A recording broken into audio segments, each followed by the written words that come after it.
मिंबर नूर पर जलवाबार सादात मशाइख उलमाए ज़बील एहतराम हाज़रीन अहले सुन्नत व जमात, अस्सलामु अलैकुम व रहमतुल्लाहि व बरकातुहू।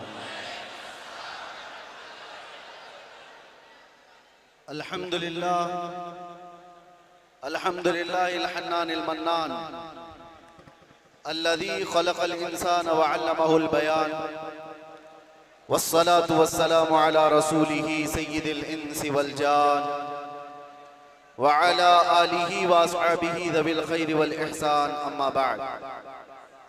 फ़अऊज़ु बिल्लाहि मिनश शैतानिर रजीम, बिस्मिल्लाहिर रहमानिर रहीम। अन्नबिय्यु औला बिल मुअमिनीना मिन अनफुसिहिम, सदक़ल्लाहु मौलानाल अज़ीम। बारगाह रिसालत मुआब सल्लल्लाहु तआला अलैहि वसल्लम की दुरूद पाक का हदिया पेश कर ले। अल्लाहुम्मा सल्लि अला सय्यिदिना मुहम्मदिन मअदनिल जूदि वल करम व आलिहि व अस्हाबिहिल किराम व इब्निहिल करीम व बारिक व सल्लिम सलातन दाइमतन सरमदन अबदा। फिर के गली गली तबाह ठोकरें सबकी खाई क्यों, दिल को जो अक्ल दे खुदा तेरी गली से जाए क्यों। अब तो न रोक ऐ गनी आदत सग बिगड़ गई, मेरे करीम पहले ही लुक़मे तर खिलाए क्यों। जान है इश्क़ मुस्तफ़ा रोज़ फजू करे खुदा, जिसको वो दर्द का मजा नाज़े दवा उठाए क्यों। अल्लाह तबारक व तआला आपकी ये मोहब्बत व अकीदत को सलामत रखे। मैं बहुत देर से देख रहा हूँ हर कोई किसी को बिठा रहा है, और मैं ये भी महसूस कर रहा हूँ बैठे तो बेचारा कोई बैठे कहाँ। जो जिस हालत में खड़ा है, जैसे है उसी अंदाज में खड़ा रहे। हजरत मौलाना इलियास काजी साहब मुझसे कह रहे थे आज यहाँ ऐसा लग रहा है कि जैसे शबे कदर है। मैं उनसे ये कहता हूँ हुजूर पाक सल्लल्लाहु अलैहि वसल्लम के नामूस की जहाँ बात हो, हजारों शबे कदर से भी अभी शबे कदर मिली है मेरे मुस्तफ़ा की बरकत से। सारी बरकतें उस हस्ती पाक की हैं। आबरू मां ज़नाम मुस्तफ़ा, हम सब की इज्जत और आबरू उस नाम पाक से वाबस्ता है। और इसीलिए हम बार बार ये कहते हैं वो जो न थे तो कुछ न था, और वो जो न हो तो बस। यही अकीदा भी है और यही जिंदगी भी है। वो जो न हो तो कुछ न हो। इसलिए मेरे अजीजों, एक और बात जिसकी वजाहत भी कर दूं। लोग आज दो दो पोस्टर मेरे पास भेज कर कह रहे थे कि उधर भी है इधर भी है, कैसे प्रोग्राम। असल में ये तिलक नगर में होने वाला प्रोग्राम था। वहाँ के गयूर हजरात ने बड़ी मेहनतें की, मोहब्बतें उनकी भी अपनी जगह पर, लेकिन मेरे मुस्तफ़ा करीम सल्लल्लाहु अलैहि वसल्लम को जहां मंजूर हो, मेरे रब को जहां मंजूर हो,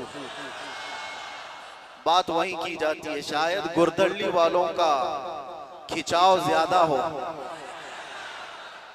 वैसे तो यहाँ पर रेशम का काम करने वाले ज्यादा हैं। बनारसी हजरात को मैं अच्छी तरह से जानता हूँ। इश्क़ रसूल के मामले में वो इतने नरम रेशम भी नहीं है, रस्सियों से मजबूत है। आज कुछ उनके मामलात की वजह से, जगह की किल्लत की वजह से, परमिशन के मामलात में इधर मूव हो गया। बहरहाल ये हालात के एतबार से इधर से उधर हो जाए, कहीं पर भी हो जाए, बात तो उस नबी पाक की जहां से भी की जाएगी गूंज कर रहेगी इंशाअल्लाह। और मुझे पता है हम उस मुल्क में जी रहे हैं जहां अफगानिस्तान का तालिबान मेहमान बन सकता है, और हिंदुस्तान में जन्म लिया सलमान नहीं आ सकता। ये मुनाफिकत है और मैं खुलकर बोलता हूं। वैसे मुझे बयान शुरू होने से पहले ही मस्जिद के आपके सदर साहब ने कान में कहा आपके ऊपर कोई पाबंदी यहाँ पर नहीं है, आप जो चाहे जितना चाहे बोल सकते हैं। लेकिन मैं सदर साहब से कहता हूँ, पाबंदी लगा भी देते तो हम धज्जियां उड़ा के भी जाते, इसलिए कि पाबंदी हुजूर पाक सल्लल्लाहु अलैहि वसल्लम का नाम लेने के लिए कोई माँ ने आज तक जन्म नहीं लिया, किसी माँ ने आज तक ऐसा बेटा जन्म नहीं दिया जो हुजूर पाक सल्लल्लाहु ताला अलैहि वसल्लम के नाम पाक को इस रूए जमीन से खत्म करके दिखा सके। हमारा जुर्म क्या है, हमारा कसूर क्या है, हम बोलते क्या है? हम बात सिर्फ मेरे मुस्तफा करीम सल्लल्लाहु अलैहि वसल्लम की करते हैं, और अगर ये हुजूर पाक सल्लल्लाहु अलैहि वसल्लम के नाम और उनके नामूस की बात करना जुर्म है तो हर बार करेंगे, हर बार करेंगे, 100 बार करेंगे, और वक्त आए तो सरेदार करेंगे। इसमें कोई खौफ की बात तो है नहीं, इसमें कोई डर की बात तो है नहीं। जब हमने ये कह दिया है या रसूल अल्लाह, ये दिल भी तुम्हारा, ये जान भी तुम्हारी, हम आए यहाँ तुम्हारे लिए और उठे भी वहां, जब सब उनके लिए है तो फिर डर किस बात का? खौफ न रख रजा जरा, तू तो है अब्दे मुस्तफा, तेरे लिए अमान है, तेरे लिए अमान है। बेंगलुरु के गयूर नौजवानों को मैं कुछ बातों से बेदार करना चाहता हूँ। तुम्हारी एनर्जी, तुम्हारी ताकत खामखा जाया नहीं होनी चाहिए। सड़कों पर बर्बाद किए जाने के लिए तुम्हें ताकत नहीं दी गई। अल्लाह ने तुम्हें जो ताकत और एनर्जी दिया है, जो तुम्हें पावर दिया है, वो नशे के अड्डों पर बर्बाद करने के लिए नहीं, और ना ही गलियों कूचों पर रात भर गुजारने के लिए, और ना ही बेमहल और बेवक्त एहतजाजात करके अपने आप को जोखिम में डालने के लिए। तुम्हारी एनर्जी और तुम्हारी ताकत एक एक पल किस चीज के लिए दी गई है आपको पता है? जिंदगी ये नहीं है किसी की किसी के लिए, जिंदगी है नबी की नबी के लिए, और ना समझ मरते हैं जिंदगी के लिए, और जीना मरना है सब कुछ नबी के लिए। तुम्हारी जिंदगियां इतनी सस्ती नहीं है, तुम्हारी जिंदगियां इतनी हल्की नहीं है कि कोई चोर उचक्का हाँकता हुआ तुम्हें किसी भी तरह से लेकर चला जाए और अपने अपने मकासद का निशाना बनाए। ऐ नौजवानों, जिस दौर में आप जी रहे हो, होश और हवास के साथ जियो, कानूनी मामलात और उसकी पेचीदगियों को समझो। दुश्मन किस अंदाज से तुम्हें वार कर रहा है, इस चीज को महसूस करो। यकीनन मेरे आका सल्लल्लाहु ताला अलैहि वसल्लम की मोहब्बत और उनकी असमत एक ऐसी चीज है जिस पर मुसलमान कंप्रोमाइज नहीं करता, और ये दुश्मन को अच्छी तरह मालूम। हमें भड़काने के लिए, हमें आपे से बाहर करने के लिए, जानते हो वो कौन सी चीज का इस्तेमाल करते हैं? सिर्फ और सिर्फ मेरे नबी का नाम इस्तेमाल करते हैं। उनको पता है इसकी माँ की गाली से भी उतना नहीं भड़केगा, ये इसके बाप और इसके खानदान को कोसो तो भी नहीं भड़केगा, इसके घर को बिल्डोजर से तोड़ दो तो भी नहीं भड़कता। ये अगर बेकाबू होता है तो आमिना के लाल की इज्जत पर उंगली उठा दे। ये अच्छी तरह से दुश्मन को मालूम है, इसीलिए बार बार इस तार को छेड़ा जाता है।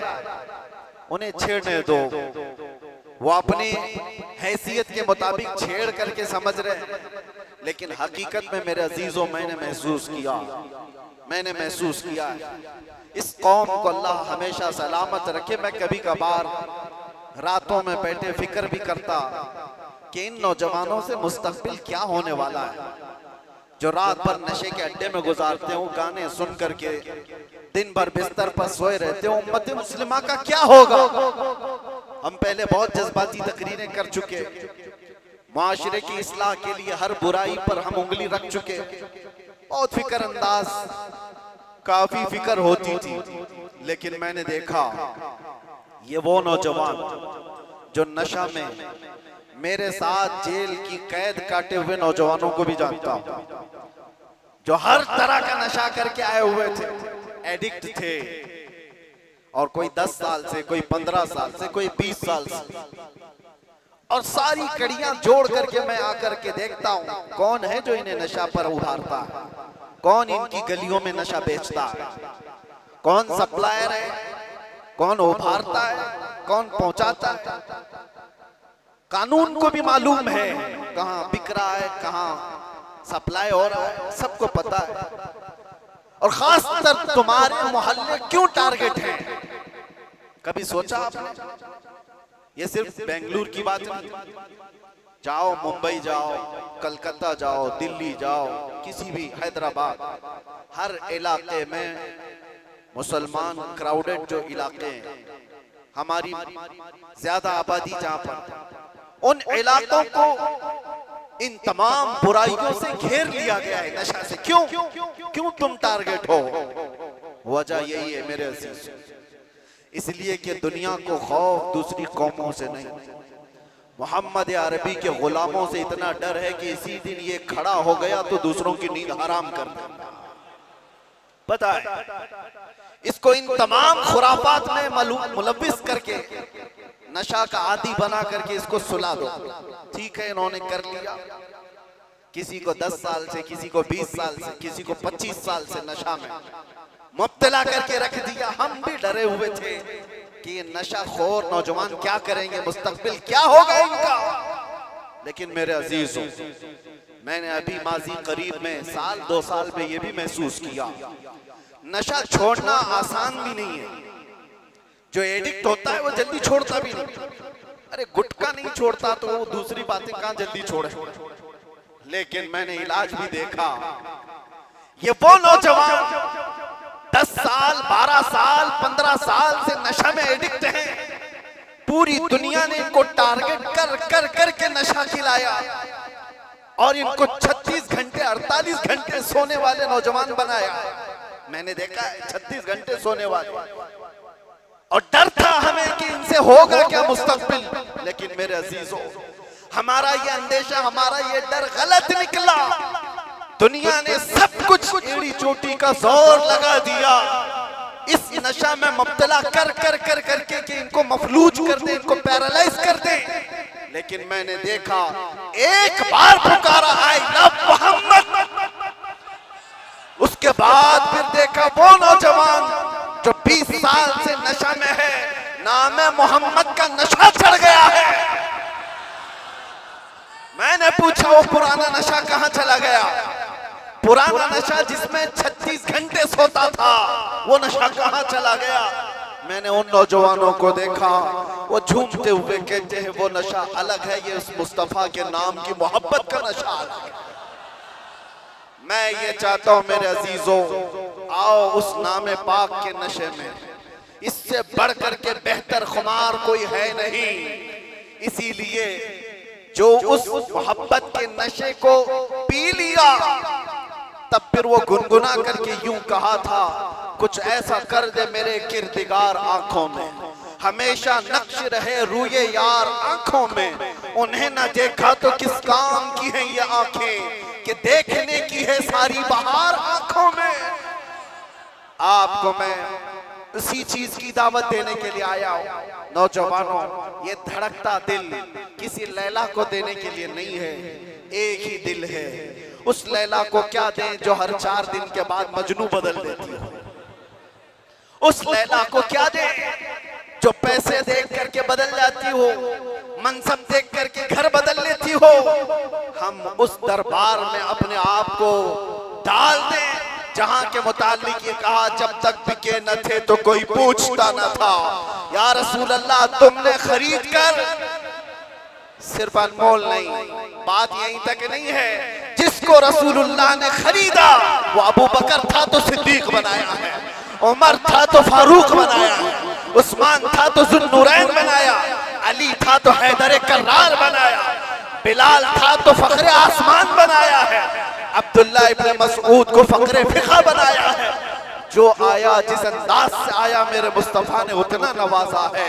आज के दौर में हम देख रहे हैं, मुझे दुनिया क्यों पूछती है, मुझे दुनिया क्यों देखना चाहती है। यहाँ का मजमा भी मैं जानता हूँ, ये सुनने कम देखने ज्यादा आया हुआ है। सुनने के लिए तो यूट्यूब से सुन ही रहे, सारी तकरीरें पहुंच भी रहे, और ऑनलाइन अभी भी चल रहा होगा, घर बैठ के देख सकते हैं। लेकिन ये उमड़ता हुआ मजमा जो देखने के लिए आया है, वो इसलिए कि मेरे अजीजों दुनिया को ये बता दें, दुनिया सेलिब्रिटीज को देखने के लिए कतार लगाती होगी, ये उम्मत ऐसी है मुस्तफा के कैदी को देखने